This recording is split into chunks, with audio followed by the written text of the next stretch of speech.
Hi everyone, I hope সবাই ভালো আছেন। আমিও ভালো আছি। তো আজকে আপনাদের সামনে এমন একটা ভিডিও নিয়ে আসছি, সেই ভিডিওটা আমি ভাবলাম আপনাদের সাথে কথা বলা উচিত এই ভিডিওটা নিয়ে, তার কারণে ভিডিওটা নিয়ে আসছি। তো ভিডিওটা দেখার আগে যারা এখনও চ্যানেলটিকে সাবস্ক্রাইব করেন নাই, এখনই সাবস্ক্রাইব করে দিবেন এবং পাশে থাকা বেল আইকনটি অবশ্যই বাজিয়ে দিবেন। তো আমরা জানি আমাদের বাংলাদেশের ডিরেক্টররা অনেক কষ্ট করতেছে। ইদানিং যে কটা ডিরেক্টর আসছে তারা কষ্ট করতেছে বাংলাদেশ সিনেমাকে আরও উচ্চ পর্যায়ে নিয়ে যাওয়ার জন্য,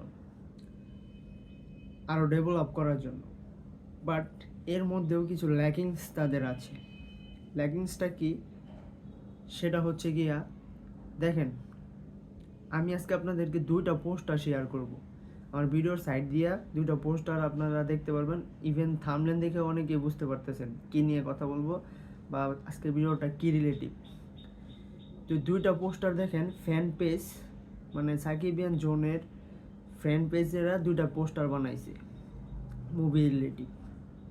তারা দেখেন, তারা কোনো ডিরেক্টর না, প্রযোজক না বা সিনেমার কোনো কিছুই না, তারপরেও তারা কত সুন্দর করে পোস্টার মেকিং করতেছে, যে পোস্টারগুলো দেখলে সাউথ মুভির কথা মনে পড়ে যায়, মানে মনে হয় যে সাউথ মুভির কোনো পোস্টার। তাহলে আমার প্রশ্ন হইতেছে, আপনার ডিরেক্টর, প্রযোজক বা সিনেমার যারা কাজ করেন, তারা কেন পারেন না এত সুন্দর করে পোস্টারগুলো বানাইতে? তারা কেন এরকম হাবি জাবি পোস্টার কেন বানান?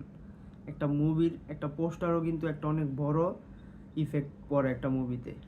একটা পোস্টার কিন্তু একটা মুভির অনেক বড় ইফেক্ট ফেলাইতে পারে। সো আপনার কেন এত সুন্দর, মানে ফ্যান পেজেরা যদি পারে, তারা তো মুভির কিছু না, তারা যদি পারে, আপনারা কেন পারেন না এত সুন্দর করে একটা পোস্টার মেক করতে? তো যারা আছেন তাদের কাছে আমার রিকোয়েস্ট, মুভি করার আগে বা মুভির ট্রেইলার টিজার দেওয়ার আগে একটা সুন্দর পোস্টার আগে দিবেন। এই পোস্টারটাও কিন্তু দর্শকদেরকে কানেক্টেড করে, দর্শকদেরকে সিনেমা হলে নিয়ে যেতে বা এই মুভির প্রতি একটা অন্যরকম ধারণা ক্রিয়েট করে। যেমন প্রিন্স মুভির আগে কিন্তু আমরা ফ্যান পেজের কিছু পোস্টার দেখছিলাম, যেগুলো দেখে প্রিন্স মুভির প্রতি আমাদের এক্সপেকটেশন অনেকটা বাইরে গেছিলো। বাট শেষমেশ এমন পোস্টারই দিল, মানে প্রযোজক বা ডিরেক্টররা যে পোস্টারগুলো দিল, দেখা মুভি দেখার চাহিদা অর্ধেকটাই কমে গেছে। এমনই আর কি। তো আপনারা, আমি আজকে ভিডিওটা শর্টকাটেই শেষ করে দিতেছি। আপনাদের কাছে রিকোয়েস্ট,